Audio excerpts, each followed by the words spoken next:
किसान भाइयों, स्वागत है आपका चैनल गिरी आकाश पे। किसान भाइयों, बरसात का समय आ गया है और जो किसान भाई मूंग की खेती करते हैं बरसात में, उनके लिए बहुत ही सही समय है कि इस समय मूंग की बुआई कर दी जाए। तो मूंग की खेती के बारे में संपूर्ण जानकारी आज मैं आपको देने वाला हूं। जैसे मूंग की खेती कौन सी मिट्टी में करें, खेत कैसे तैयार करें, कौन सी किस्में लगाएं, खाद कितनी डालें, कौन सी रोग और समस्याएं आती हैं, इसके बारे में संपूर्ण जानकारी देने वाला हूं। इस वीडियो को आप पूरा देखिएगा।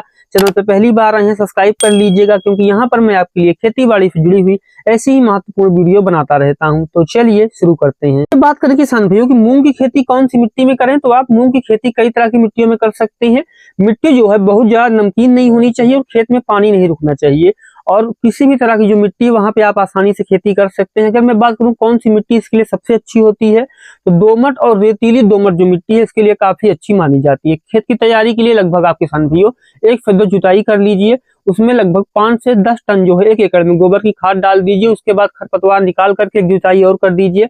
अब आपका जो खेत है किसान भाइयों वो बुआई के लिए तैयार हो गया है। अब बात आती है कि हम कौन सी किस्में लगाएं जो कि हमें अच्छा उत्पादन भी दें और उनमें जो है किसान भाइयों रोग और समस्याएं जो हैं वो भी कम देखने को मिले। तो देखिए, मैं आपको रिकमेंड करूंगा कि आपको जो है हाइब्रिड किस्में ना लेकर के उन किस्मों का चुनाव करना चाहिए जो कि प्रसंस्कृत बीज होते हैं, जिनको की जो है एग्रीकल्चर यूनिवर्सिटी बनाती है। उनमें जो हमारी किसान भाइयों पहली किस्म जो आपको मैं सजेस्ट करना चाहूंगा वो है के 851। यह जो मूंग है किसान भाइयों ये काफी अच्छी किस्म होती है। इसको गर्मी और बरसात दोनों मौसम में इसको लगाया जाता है, यानी इसकी जो खेती है वो जायद और खरीफ दोनों मौसम में की जाती है। इसके जो पौधे होते हैं मध्यम आकार के होते हैं और ऊंचाई की बात करूं 60 से 65 सेमी तक जो है इसका पौधा जाता है। सेमी यानी सेंटीमीटर, यानी इसका जो पौधा है वो 60 से 65 सेंटीमीटर तक का होता है। एक पौधे में आपको 50 से 60 फलियां देखने को मिलेगी जो कि काफी अच्छी होती हैं, और एक फली में आपको लगभग 10 से 12 दाने जो है देखने को मिलेंगे। दाने चमकीले, बड़े और हरे रंग के होते हैं।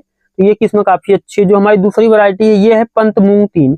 ये जो किस्म किसान भाइयों 60 से 70 दिन में पक करके तैयार हो जाती है। इसमें जो है पीला मोजेक वायरस जो होता है और पाउडरी मिल्ड्यू जो है वो समस्या इसमें नहीं आती, तो ये किस्म आपके लिए अच्छी हो सकती है। जो हमारी तीसरी और आखिरी वैरायटी है ये है जवाहर मूंग 3।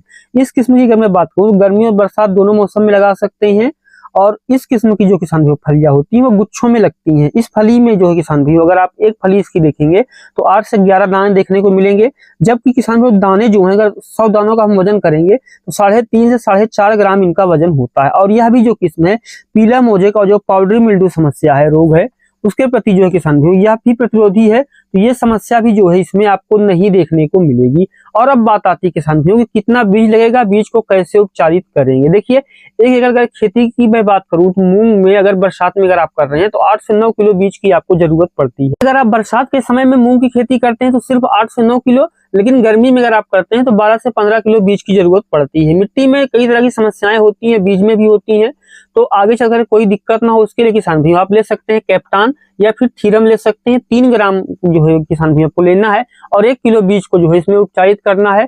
फिर उसको हल्का सा छाया में जो है सुखाना है। उसके बाद किसान भाई जो है हमें उसकी बुआई करनी है। अब बात आती है कि बरसात में हम किस विधि से बुआई करें। छिड़काव विधि से भी कर सकते हैं और सीड ड्रिल से भी बुआई कर सकते हैं। अगर आप इसमें बरसात में बुआई करने वाले हैं तो आपका जो सबसे सही समय होगा वो है जुलाई का महीना। जुलाई के समय आप बुआई कर सकते हैं। लाइन से लाइन की दूरी 30 सेंटीमीटर और पौधे से पौधे की दूरी है 10 सेंटीमीटर रखिए।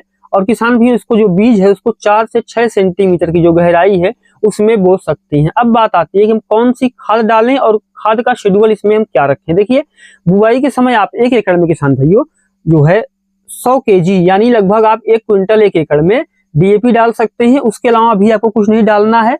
और खड़ी फसल है 25 से 30 दिन की अवस्था पे किसान भाई जो है आपको 25 से 30 किलो जो है यूरिया डाल देनी है। इसके अलावा आपको कोई खाद इसमें नहीं डालना है। अब बात आती है खरपतवार नियंत्रण की। देखिए, जो मूंग की फसल है इसमें आपको लगभग 2 बार निराई गुड़ाई करने की जरूरत पड़ती है। पहली बुआई के 4 सप्ताह के बाद, और दूसरी जो है किसान भाइयों वो आप इस समय देख सकते हैं कि जैसे ही फूल आने वाले हों उससे पहले जो है निराई गुड़ाई कर लीजिए। और अगर आपके खेत में पहले खरपतवार आ गए हैं तो 2 हफ्ते के बाद भी जो है पहली निराई गुड़ाई आप कर सकते हैं।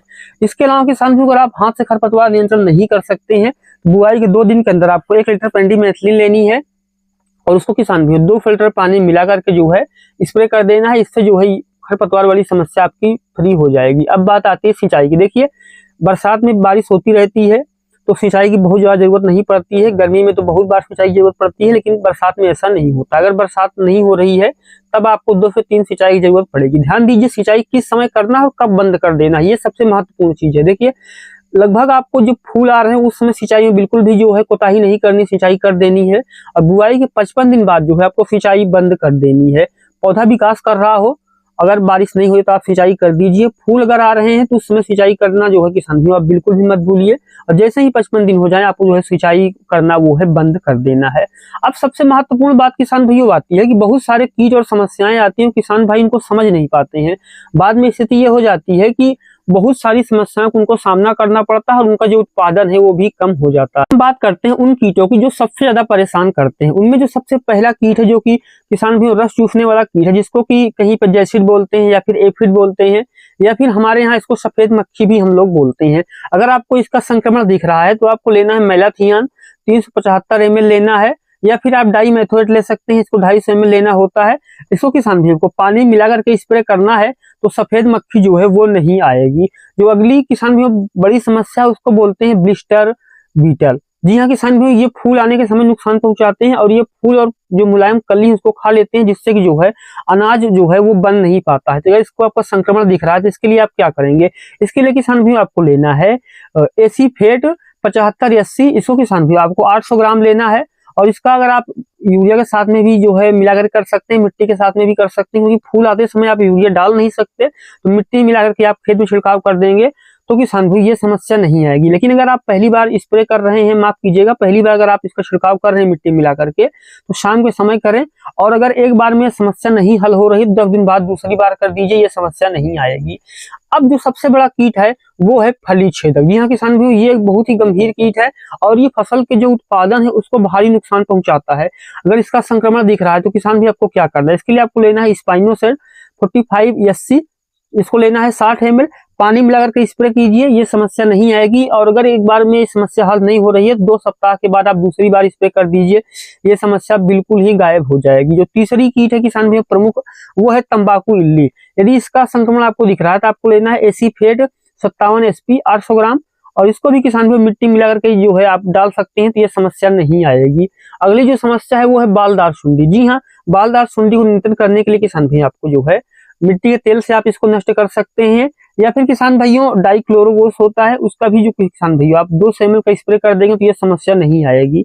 अब बात आती है रोगों की। जी हाँ, रोग जो है यहाँ पे काफी ज्यादा महत्वपूर्ण रोल अदा करते हैं। अगर आप इनका समय पर नियंत्रण नहीं कर पाते हैं तो आपके लिए बहुत बड़ी समस्या हो जाए। सबसे पहला और सबसे महत्वपूर्ण रोग है किसान भाइयों, वो है पीला मोजेक वायरस। जी हाँ, यह सफेद मक्खी के कारण फैलता है और पत्तियों पर अनियमित पीले और हरे रंग के धब्बे दिखाई देते हैं, जिससे कि जो किसान भाइयों पौधा जो है वो विकसित नहीं हो पाता है। यही इसकी पहचान है पीला मोजेक की। पीला मोजेक वायरस के लिए आप क्या कर सकते हैं, रोग प्रतिरोधी किस्में लगा सकते हैं। जैसे मैंने आपको भी किस्मों में बता रहा था कि रोग प्रतिरोधी किस्में अगर आप लगाएंगे तब आपको ये समस्या देखने को नहीं मिलेगी। लेकिन सफेद मक्खी अगर आप नियंत्रण भी कर लेंगे तब भी ये समस्या नहीं आएगी। और एक चीज आप ये भी कर सकते हैं कि लगातार एक ही फसल जो है एक खेत में ना लगाएं, इससे भी जो है ये समस्याएं आ ही जाती हैं। जो हमारा अगला रोग है इसको बोलते हैं सर्कोस्पोरा लीफ स्पॉट। जी हाँ, इसकी रोकथाम किस तरीके से करना है, इसकी रोकथाम जो है किसान भाई बहुत ही आसान है। जैसे मैंने आपको कहा था कि बीज को उपचारित करके बोइए, ये समस्या आपके खेत में नहीं आने वाली है।